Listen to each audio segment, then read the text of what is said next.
Saya sekedar untuk memberikan informasi dulu. Satu, dulu negeri Tibet itu merupakan negeri merdeka berdaulat. Kemudian menjalin kerjasama dengan Republik Rakyat Cina yang komunis. Setelah ada perjanjian kerjasama, Cina mengirim ribuan tenaga kerja ke Tibet, saudara. Membangun kota, membangun jalan, membangun kantor-kantor pemerintah, saudara. Kemudian setelah pembangunan selesai, ternyata ratusan ribu para pekerja tersebut angkat senjata melakukan pemberontakan di Tibet. Kok bisa?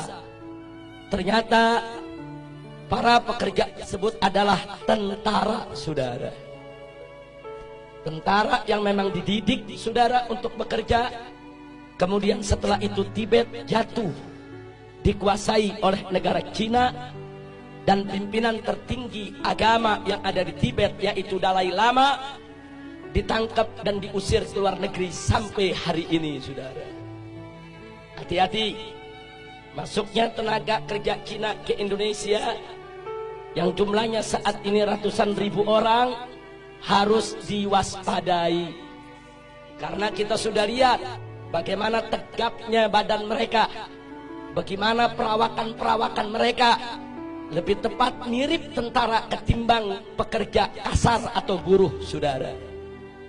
Yang kedua, saudara, di tengah Afrika ada satu negeri bernama Angola, dibantu habis-habisan oleh Republik Rakyat Cina, saudara. Setelah diikat dengan utang yang begitu besar, kemudian Cina mulai mengatur Angola. Anda tahu minggu ini apa yang terjadi? Parlemen Angola mengajukan undang-undang untuk ditandatangani oleh presiden yang isinya Islam tidak boleh ada di Angola dan seluruh masjid harus ditutup. Alasannya karena berlawanan dan bertentangan dengan adat istiadat Angola, saudara. Ya, hari ini Islam dilarang di Angola, saudara. Bagaimana dahsyatnya pengaruh Cina komunis sampai di Afrika, saudara, dipengaruhi sedemikian rupa. Yang ketiga, ada satu lagi negara di Afrika bernama Zimbabwe, saudara. Juga diberikan utang besar-besaran oleh Cina, saudara. Setelah utangnya, saudara, membengkak, Zimbabwe tidak mampu untuk bayar utang, saudara. Lalu apa ditawarkan oleh Cina komunis? Dibebaskan dari utang, tidak perlu bayar utang. Tapi mulai saat itu Zimbabwe harus meninggalkan mata uangnya dan belanja sehari-hari dengan mata uang Cina, yaitu yuan, saudara. Saat ini di Zimbabwe, jual beli, sewa menyewa, transaksi semuanya menggunakan mata uang yuan milik Cina komunis, saudara. Kembali ke Indonesia, saudara. Saat ini kita dapat pinjaman utang ribuan triliun dari Cina, saudara. Saat ini kita berutang kepada negeri Cina ribuan triliun, yang 7 turunan kita ke depan belum tentu kita bisa bayar, saudara. Hati-hati dengan ribuan triliun kita hutang ke Cina. Saat ini Cina komunis mulai mengobok-obok kita punya negeri, saudara. Mari kita lihat satu, saudara, bagaimana mereka masukkan tenaga kerja. Ratusan ribu orang masuk ke Indonesia saat ini. Dan minggu yang lalu, saudara, Presiden Jokowi sudah menyatakan, mengingatkan kepada para pengusaha untuk tidak lagi bertransaksi dengan dolar ataupun rupiah, tapi bertransaksi dengan yuan, mata uang Cina, saudara. Ini bukan fitnah, ini keputusan presiden, saudara.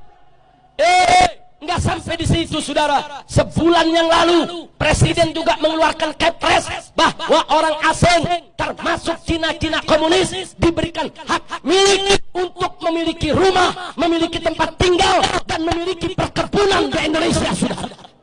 Ini nggak pernah terjadi. Orang asing diberikan hak milik. Ada apa gerangan yang terjadi, saudara? Masya Allah. Ada apa ini negeri? Saya ketemu seorang pejabat, Habib.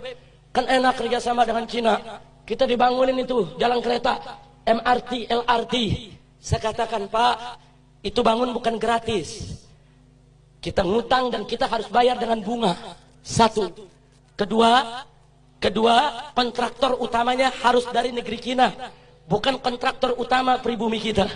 Yang ketiga, bahan-bahan bakunya juga harus diimpor dari Cina, termasuk reklamasi tiang-tiang pancangnya bukan kita buat sendiri, dari negeri Cina harus didatangkan, saudara.